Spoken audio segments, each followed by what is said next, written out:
Great. Hi, welcome. Thank you so much for joining us, Tony. This is, I think, our fourth or fifth discussion with Moringa growers in California. So we've met with Mariko Gifford and James Brady and Christian Brown, and so it's really an honor and pleasure to have you here. If you can just introduce yourself and tell us a little bit about yourself first, and then we can get into some of the Moringa questions. Yeah, my name's Tony Lopez, and I live here in Imperial Valley, California. I was born here in a town called Brawley, basically in the northern part of Imperial Valley. And that's it. I've just been born and raised here. I grew up in an agriculture family where my parents worked in the fields and, harvested crops. And eventually, my father became a farm labor contractor. So that's what we do now. It's a family business. So basically we just, work for growers and farmers. We provide the labor for them. And that's where I'm at. Along my journey here, I found out about Moringa, and it's a very exciting journey where I'm on right now. I've only been growing for about 5 years. And that's where I'm at right now. And can you just tell us a little bit about Imperial Valley and some of just the geography and the agriculture and kind of, a little bit more about that area? It's pretty unique, I think, to California. Yeah, it's so Imperial County is basically the county that's directly to the east of San Diego. So it's basically on the border of Arizona, California, and Mexico. So, and it's predominantly, it is a desert. It's considered the Sonoran Desert, the top end of the Sonoran Desert. And, this basically would be just a barren desert without the Colorado River running through here, which basically runs through separating Arizona and California. And irrigation comes through Imperial Valley because it's a lower area elevation wise, and then it goes all the way to Coachella Valley. So agriculture here is pretty much the industry that dominates the area, because without the water, there would be nothing here. So that's what people just basically do here. There's a lot of commercial growers here that do everything from, in the winter, it's like leafy greens and, carrots and broccolis and everything you see basically at your supermarket that won't grow in places that are pretty much frozen over, which is pretty much the rest of the United States. Yeah. So this valley provides, last time I checked, I think it was about 75% of the of the produce for the rest of the United States, which is Imperial Valley and Yuma Valley. It's kind of considered the same desert region here. So that's what it is predominantly. Basically it's predominantly agriculture. It's about 170,000 people in this county, so it's a very small area with a bunch of little small cities. Maybe about 7 or 8 small little, I wouldn't even consider them cities, they're just towns. Yeah. Ranging from like 30,000 people to 5,000 people. So very small area.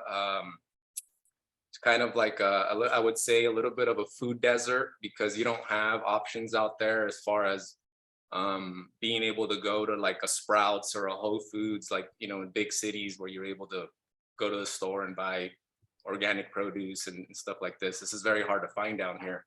Even though we grow a lot of it, it's shipped out of here and it's sent to those, bigger cities and areas that are more influenced to buy these higher end products. So we produce it, but we're not trained down here. We're not educated down here enough to understand the importance of some of that needing some of those vegetables. And I do see a lot of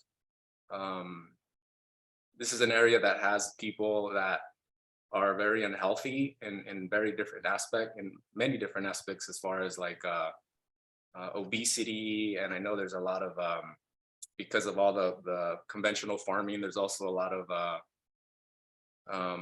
basically it's the valley and the way all of the maybe the pesticides and everything and the farming and the way the area is.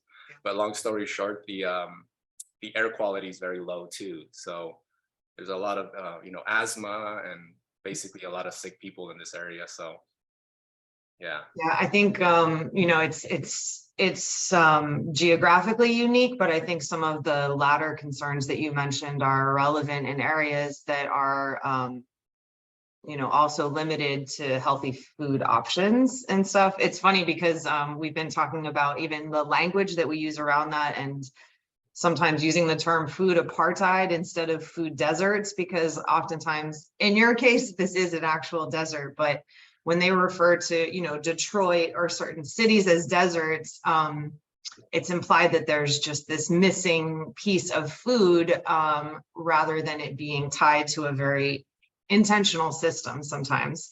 But I think in your case, there is a geographic desert as well. There's not a lot of density of people, and then there's this large agricultural input.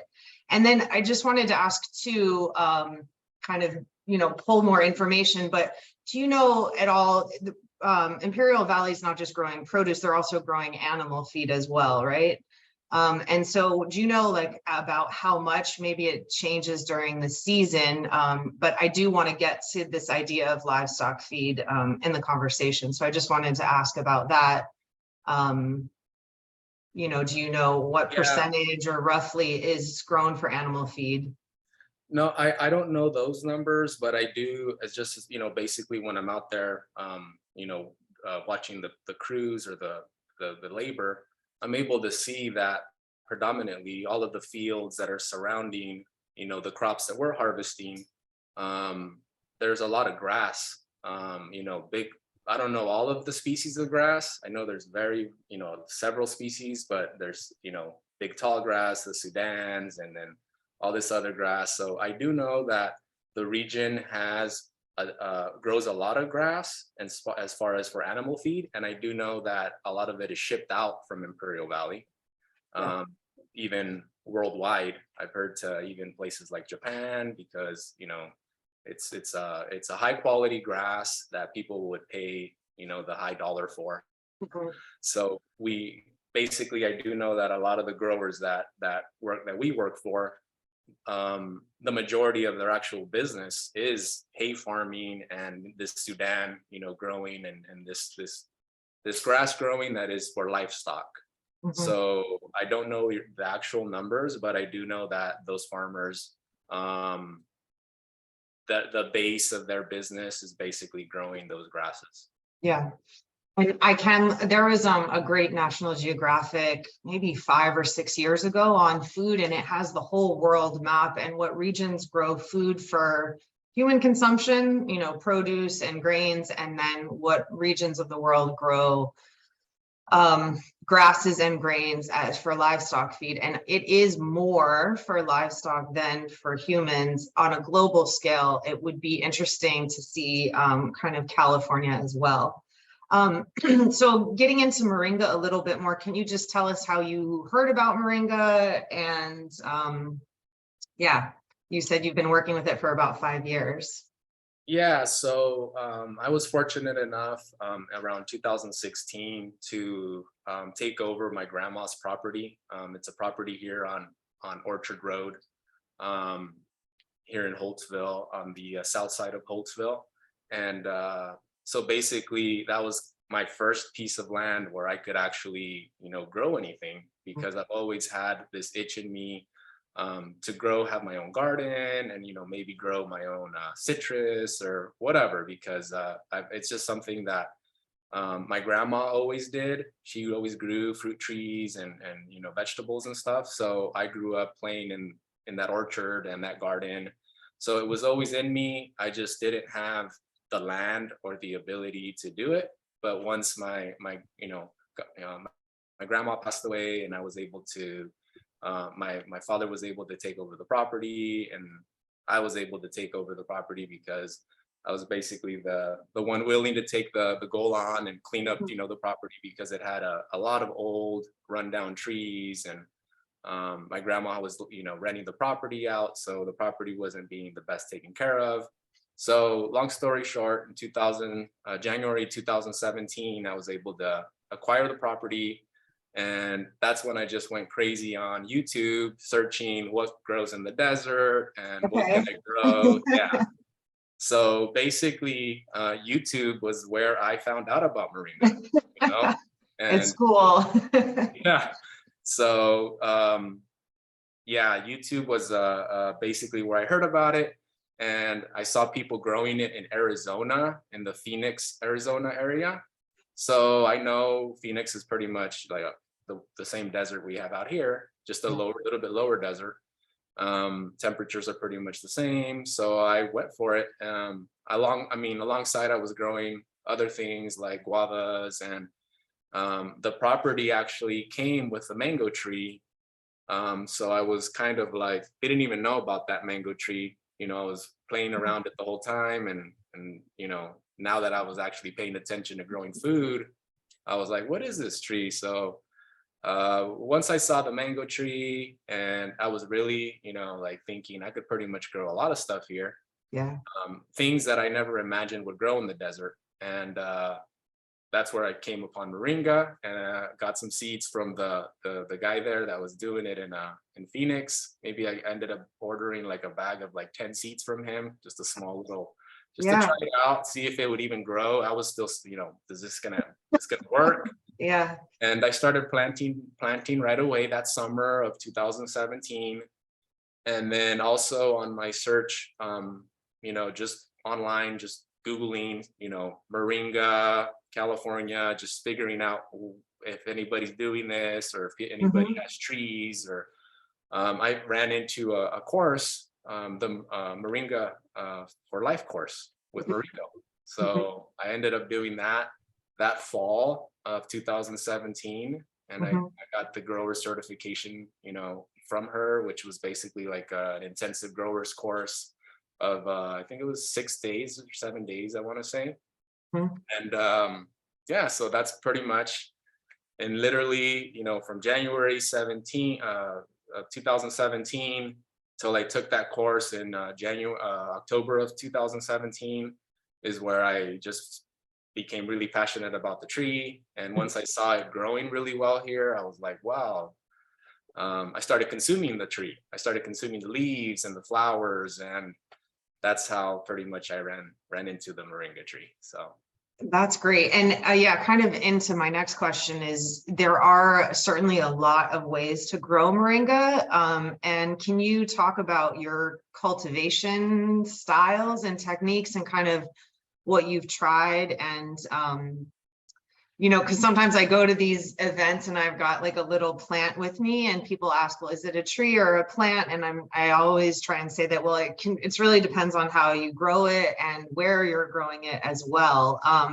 So to me, your farm is one of the most impressive kind of examples of this full form tree, but then you've also done different cutting techniques, and yeah, so if you can just describe a little about your cultivation, and then also kind of what your hopes are with business or entrepreneurship around Moringa, so it can generate income. yeah, so I just started, growing from seed, and then from there I realized how fast the tree grew. So I did hear there was other methods like the cuttings, and then you could do like transplanting and all this other stuff. But I really just, I don't know, I've always wanted to like growing the stuff from seed, because I figured that's like the hardest thing to do. So it was like kind of like, and I always figured that would be like the strongest tree, just because naturally, if that's the way I believe the trees were meant to grow. And then I think that we can also spread it to other people through cuttings and stuff like this, right? To be able to produce more Moringa quickly. But I just really just had my mindset on just growing from seed. And the first plot I did was actually a small, like 3x3 planting because I didn't have irrigation. I just had land. I, slowly started building the irrigation system and all these things. So the first thing I did was just grow an intensive plot of like 3x3. And then just so I can start harvesting and eating and just seeing, because you'd hear all these things about that the Moringa can, make you, go to the stool, or like you can have issues with it. So I wanted to just start ingesting it and experimenting and see if that was actually a thing. Yeah. But and when you say 3x3, you mean like 3 feet, just like a 3 feet by 3 feet, and okay. just threw down. I would say just like maybe I just put the seeds literally like an inch apart. So there was maybe, I don't know, maybe like 50 to 75 little trees there. It was okay. a bit of trees in just a small little section. Just okay. something so that I could. Intensive planting. Yeah, very, very okay. intensive, about just an inch apart. And it was just something that I can just, since I didn't have irrigation at the time, something I could just throw a hose on and just grow it. And so from there, I was able to see how fast it grew, started ingesting it. And then from there, I was able to either transplant trees into other places or, just basically I ended up letting one of the trees grow. So that's one of the big mother tree I call, the one that you see over there. So that's actually where the big tree by the little old house. Yeah. Okay. So that was actually the first plot I had, and I ended up just keeping one of the trees there because I wanted to see if it could be a shade tree. What can you do with this tree out here? And what I've found out through my growing in the 5 years is for what I want to do as far as like focus on the leaf production, just for because that's what I want to ingest is the leaves and then the powder. When I'm not able to get fresh leaves, which down here is only about 3 months. So I was, pretty excited that Moringa can give me fresh leaves, I think from about April through December down here in the desert. And, you could still get some leaves there, but they're not going to be the highest quality in the wintertime. So I just, I would suggest just doing like a powder of your leaves, and then you have that powder for a few months. I've just found that the tree grows so fast that I've already had issues where I want to be able to have everything at a lower level. And if the trees get too big, they grow so big so fast that it's something that I think it just doesn't fit what I'm trying to do. I'd rather just grow a lot of smaller trees, let them go to maybe 5 years old or something like that. And then after that, just redo it all over again.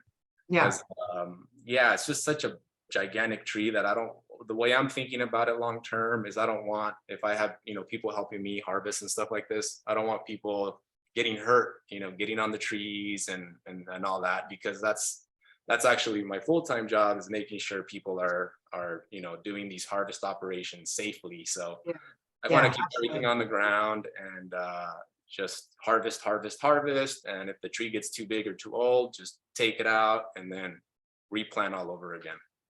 It's just the benefit of the tree growing so fast. It's true. Yeah. And I think you can keep it lower, and they don't have to be so old. It's also that as they're growing, they'd be putting more of their energy into leaf production. And I wish I'd prepared like a slideshow of all the trees, but you do have, I do have this nice picture I took at your field where there's one that had really been trimmed back, that has a lot more leaf production, and then the other one that hasn't been. And so you see a lot more flowers and pods. And I think it's also great that you have this, you can see how these slight changes can really shift how the plant grows and how you want it to meet your needs as well. And that was actually, I think that idea of planting Moringa intensively was, really tried in Nicaragua first. And it was for livestock. It was this idea that you would keep it almost like the height of a hedge, like 3 feet, and then coming in and cutting it down every couple of weeks, basically. So there's a constant harvest. I think it's also great that you have this perspective from, people who are working on the farms. We talk a lot about superfoods and Moringa being something that can address poverty and health and nutrition.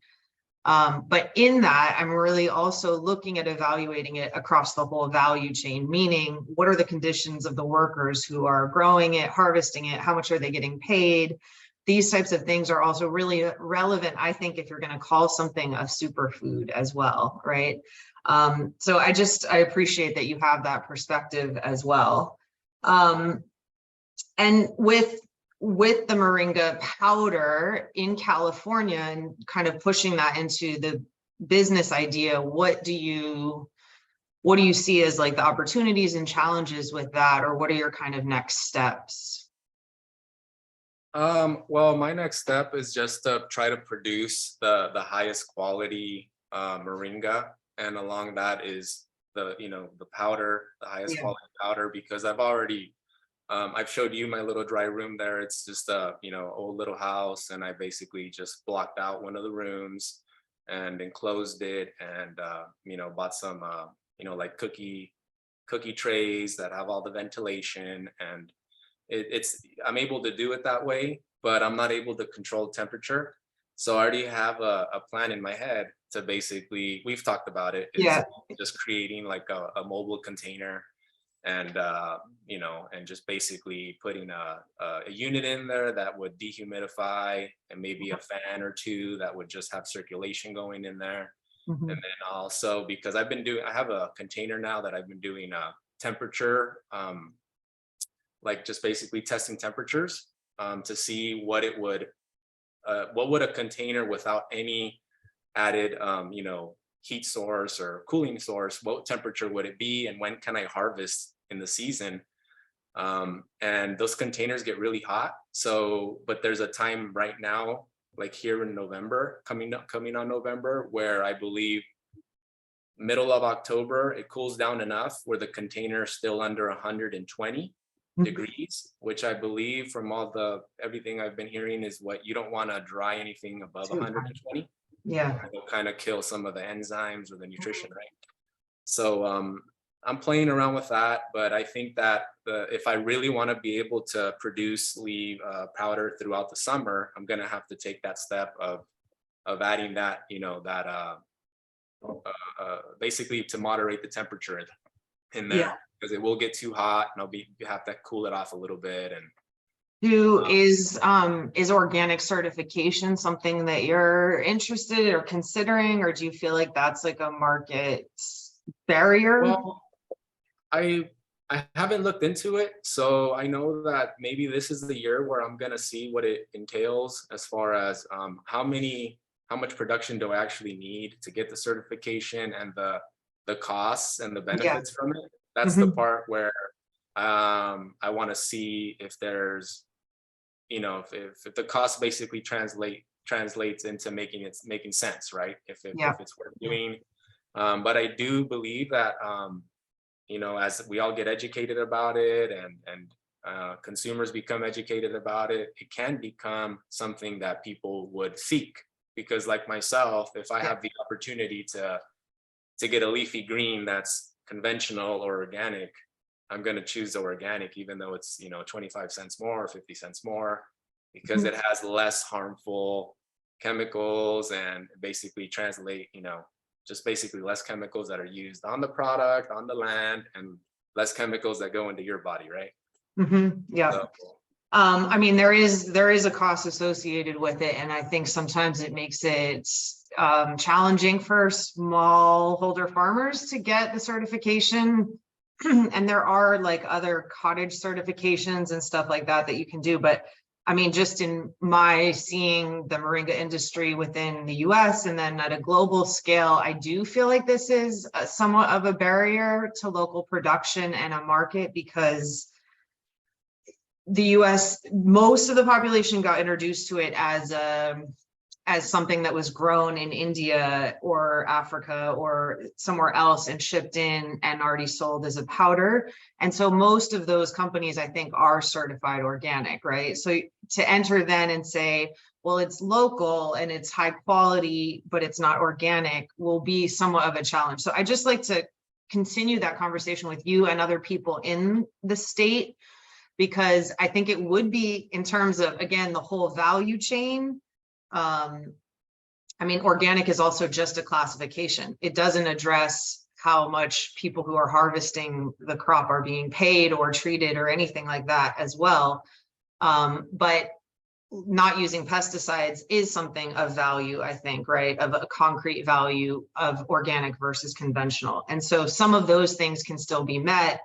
And I'm hoping to see that the value of a local supply of Moringa will be pushed forward, and that there'll be support from the industry to kind of even, help support certification processes as well. So, I mean, I was kind of going through the same thing with growers in Kenya as well. Some were certified organic to ship out to other markets, and then some were just selling on a local market and actually doing financially better.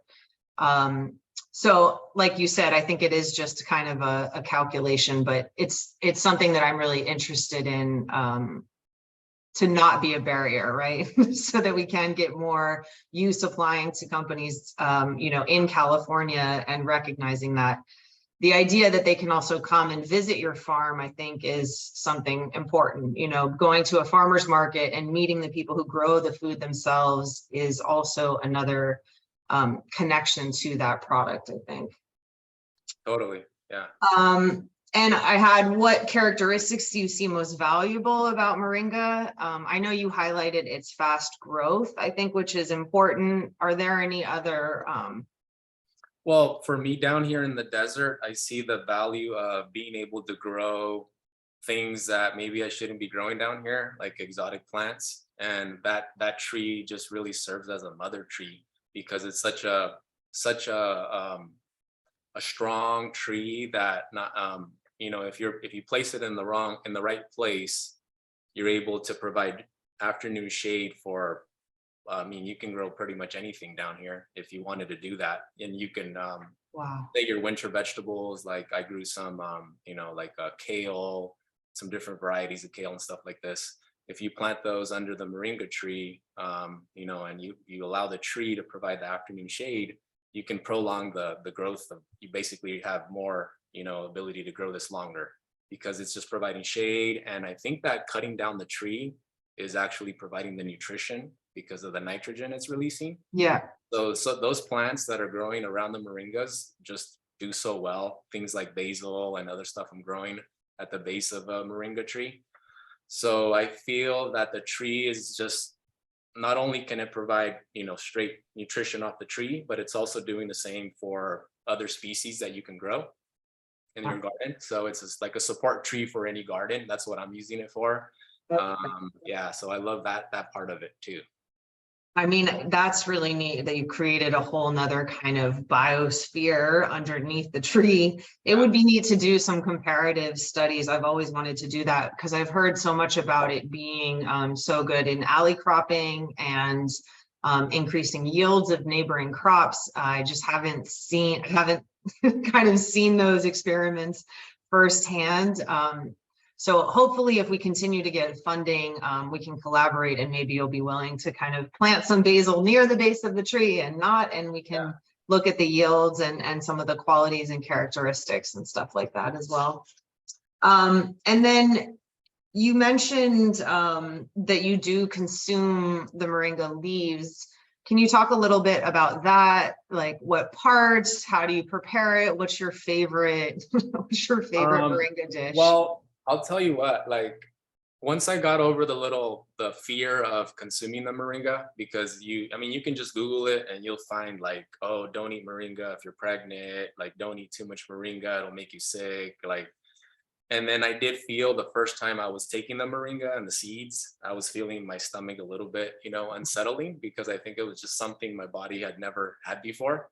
Yeah. But once my body, very quickly became acclimated to it. I don't know if Mhm. that's the right word, but Yeah. used to it really fast. And from there, I could just ingest as much moringa as I want, which is weird because, I just see the moringa as a substitute that I use as basically, I'm not a big fan of vegetables, believe it or not. I grew up and I mean, I want like meat and tortillas and stuff like this. The only vegetable I really liked was like beans, but it has to be with like, all this food and chicken. And so I wasn't growing up, I just wasn't a big fan of vegetables, but I know that you need to eat vegetables because it's just a part of nutrition. You just can't live on meat, or you know Mhm. what I mean. So um, I've saved hundreds of dollars just switching out the moringa leaves for stuff that I would normally use already, like say on a guacamole, right? A guacamole has cilantro usually, so now Mhm. I just throw moringa leaves in there, and it gives me the same visual, the same everything, and to me now it's the same. It's even a better taste because the moringa leaves by itself, they'll give you like a spicy and then like a leafy. It's almost like a spinach flavor that's got some horseradish in it. Mhm. So this flavor, it works really well if you pair it with food. Not so much if you just start eating it, Yeah. straight off the tree, you're gonna be kind of like a little bit shocked of how strong it is. But if you, one of my favorite things I do is I make like an avocado toast. And before I would buy microgreens at the store, microgreens are pretty expensive and they go pretty fast. You get Mhm. like broccoli microgreens or whatever, cilantro microgreens. So now I don't do that. Now I just throw all my small growth moringa, my tips or whatever, and I use that as my microgreens. And I mean, it tastes delicious to me. So that's what I do. I just pretty much substitute whatever I used to use, even like a broccoli. Say I would do like a stir fry. I just throw leaves and flowers in there, and You it's do the delicious. flowers too Yeah, the and the flowers food. too. Yeah, Nice, yeah. nice. Especially if they're coming out, I'll throw them on, whatever. So basically, I'm using that tree as a substitute wherever I would use a leafy green or what's this other one? The cassiferous, or what's like a broccoli? Cruciferous, yeah, the Yeah, broccoli, yeah. yeah. So basically, that's all I'm doing, and it's saving me a ton of money because I don't feel that stress of having to go to the store and always buying like spinach or like a leafy green or something. So it's a great way for me to get my vegetables and my leafy greens in, and I'm growing it too, so it makes me have like I have a relationship with this plant every day. Yeah. For me as well, I just think with like having a busy schedule, sometimes I go to the farmer's market and I buy vegetables, but then I don't get to cook them right away. And then there's guilt and shame associated with, getting rid of it. But with the moringa, like I do have one of the cuttings here. So I mean, I have been eating off this one quite a bit, but it's not, as soon as I make my omelet, then I can go outside and just cut it up. So it's fresh, it's right off the plant, and it tastes good. And then if the kitchen is kind of low on fresh fruits and vegetables, at least this can go into basically anything.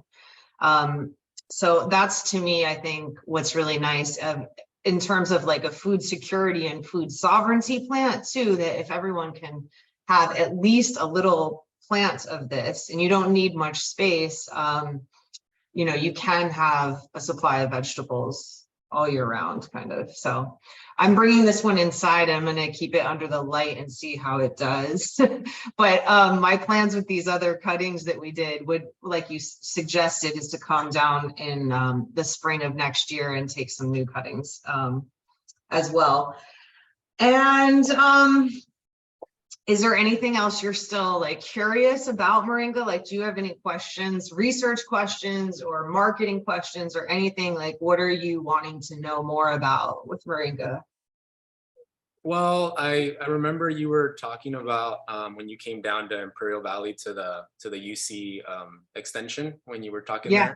there. You were talking about how some of the studies of Moringa where you had two rats, like test rats, and then basically had like a high fat, like a high calorie diet, and then one of them that was ingesting some Moringa was able to not gain so much weight. Like that study just intrigued me so much because I have And I'm right there, you know. I have a bunch of family members that we none of us like vegetables. We all like carne asada tacos. That's all we could eat that all day, every day. That's what we would eat. But you know, we're not in the best shape. So you know, they're very intrigued by it. A lot of my family members are intrigued by it, but they don't want to believe. I don't know. It's just like one of these things they can't believe, right? But once you start ingesting it and you're like, you feel it, you're kind of like, and you start saving all this money too, that helps, right? And then the guilt that you're talking about, where you're like, oh my God, I spent, you know, $5 on this box of spinach and I'm throwing it away. Yeah. You just really feel, I do feel secure actually to be Yeah. able to, you know, if for some reason the store would close, I would have at least something to eat, right?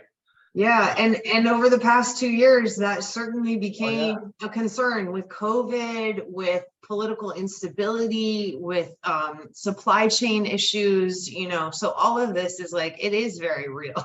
Yeah, It's, yeah, um, no, and then I feel that with COVID happening, because I was, you know, kind of talking about the moringa tree forever to everybody, but I feel that the last 2 years now people are really asking me about the moringa. Hey, well, you still got that moringa you were talking about a few years ago? Can I buy a tree from you? Because okay. they're asking me, and I asked them, so what? Why now the moringa? If I told you about it 4 years ago, why do you want Yeah, it now? yeah.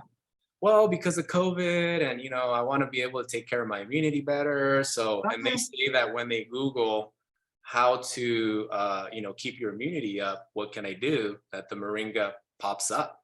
So Yeah. it's almost like this information is finally getting out there, where now people are like, well, this moringa thing, you know, there's something to this tree. So I think that this is the first year now that I'm gonna actually do a little small section of trees, and I'm gonna end up selling some trees because people are already, they want the trees now. That's And good. to me, it's not really a part of my business model to be selling the trees, but I also feel that just having, if people have this tree at their home, it's almost like a something I would feel gratitude about, because I feel that they're also gonna have their own moringa experience with it. And they'll start eating it, and then they can pass the knowledge on to their family members. And I just think down here in the valley, since we're just so we're just like, we don't have the ability to, you know, maybe hear about these things, and like we talked about earlier, we don't have the resources out here. Everybody down here should just, and because it's a tree that's so drought tolerant, I think everybody should have a tree down here.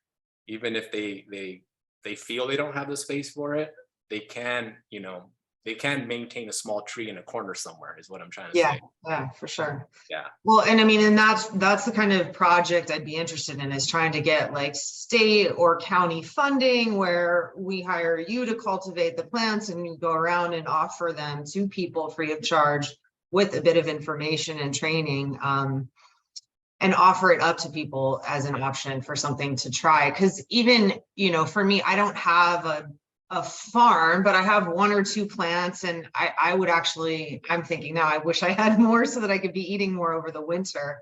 But even just a little bit here and there, and as a conversation piece, and then also access to say, hey, they got this from you, and then you could probably supply them with a larger supply of leaves if they wanted that, for food.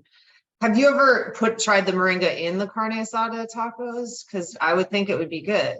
Yeah, Or no, have you had like a chimichurri sauce with moringa? no, I haven't So, had that. That but sounds you know what awesome. chimichurri is, yeah? Yeah. What did you So grind it it up? works really well with moringa as well. And then that goes really nicely with meat, I think. Yeah. No, So, yeah, and I cook with it like a chicken that I'll cook. I'll just yeah. stuff it with moringa leaves and flowers. And Hmm. I mean, it tastes great. I don't know if it's just me thinking it looks beautiful too. So I don't know if it's just me thinking that, but I do feel that it is adding some kind of value or moisture or something to the chicken. Yeah. So yes, I sprinkle it on my tacos, on my, like you were saying, scramble it with my eggs. Hmm. So I just try to get it in on every meal, just throw it on there fresh if I can, Yeah. as much as I can take. I'm working on, I know people keep asking me, how do you eat it? And I'm keep wanting to say, like, you just put it in your mouth, like any other food, any way you want, whatever way you like it. I mean, obviously it is, you do kind of have to form your own gastro relationship with it and taste. If you haven't had the powder and you put a bunch on, I think it can be overwhelming. But starting out slow and seeing how to increase it, what foods you like with it, is great. And then the seeds obviously are a very different flavor, and a bit less, to me, less of a food and more of a medicine, kind of they're all kind of on this scale. And I think the leaves really go into both categories of being a nutritional food, but then also with really packed with all those phytonutrients that help boost our immunity and keep us resilient to disease and infection and these types of things. So that's also, like, I mean, as a researcher, I have specific research questions, and it's hard for me to know, even if I would like to do more clinical interventions, would I use, the leaf fresh or dried, the seeds, capsule or not capsule. So there's a lot of, for me, still remaining questions to be asked about the best kind of delivery method. But one thing that I know is, just like you said, you kind of have to explore it yourself and see how it feels, I think is a good starting place for anyone. So and lastly, is there anything else you want to share about yourself or about Moringa, or anything else? No, not really. I mean, just I'm very excited to be able to, come, meet people like yourself that are studying the tree. And, like when you came down and talked to some of the growers down here, I was surprised there was like even that many growers there interested about it. It was so great. I was really happy to be there. That's like, it feels good when that happens, when there's interest from farmers and you're not just kind of going out being like, hey, you should grow this. So it was a good, combination of people's interest and then hopefully some information that can translate. And I actually got some more information from Jesus on the relative feed values of Moringa, and really looking into exploring it more as an alternative animal feed to some of the grasses and alfalfa. So it's pretty exciting. So Yeah, yeah, and like you mentioned, and Jesus is more like, he's gonna be more of an expert when it comes to the feeds and stuff like that. But I mean, I can smell the cows out there when I'm driving around town, when I'm going to, field to field and town to town. So I know there's a lot of cows here and a lot of feedlots. I yeah. can smell it.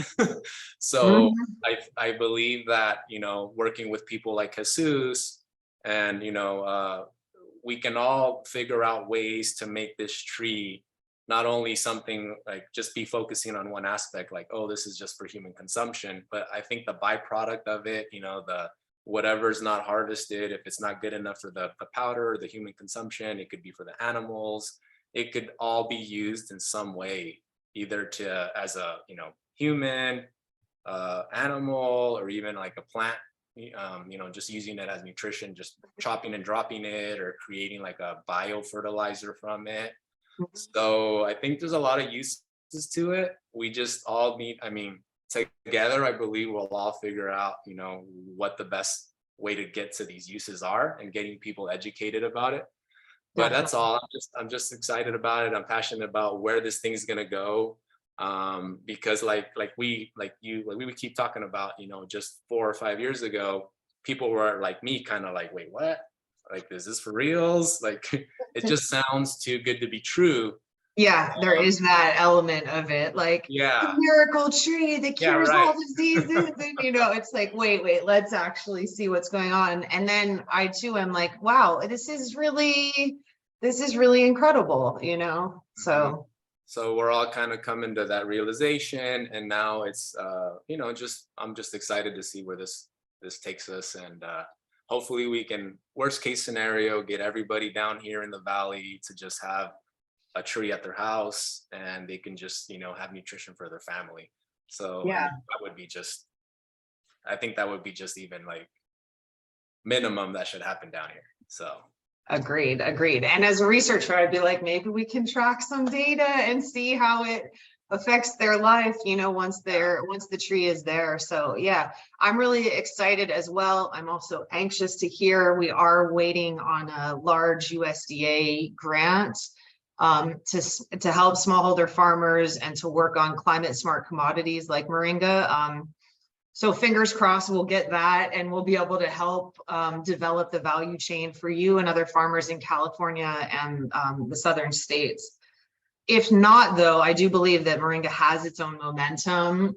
So whether there's grants or that there's business interest, I think the pressures of climate and health will hopefully bring this plant and people like you to bigger things, you know. So yeah, I'm just really excited. It's such an honor to meet someone who's just like, you know, you really have a interesting perspective, and then you also have a very green thumb. So or I don't know if it's you or the valley down there, but or the tree, but it's a good connection, you know. So yeah, I'll be down again to visit, and hopefully I can, you know, we can invite some other people as well. So Yeah, no, anytime. You know, my farm is your farm, and we're here to just, you know, get this Moringa thing to the next level and the next step of education and getting it into people's hands so they can yeah, play with it and figure out, you know, what can I do with this? How does my body like this? So yeah, just very excited to be on this adventure with you. awesome, wonderful. Thank you so much. I appreciate it, and we'll be in touch. Thank you. Okay, take care. You too. You too. Bye. Bye.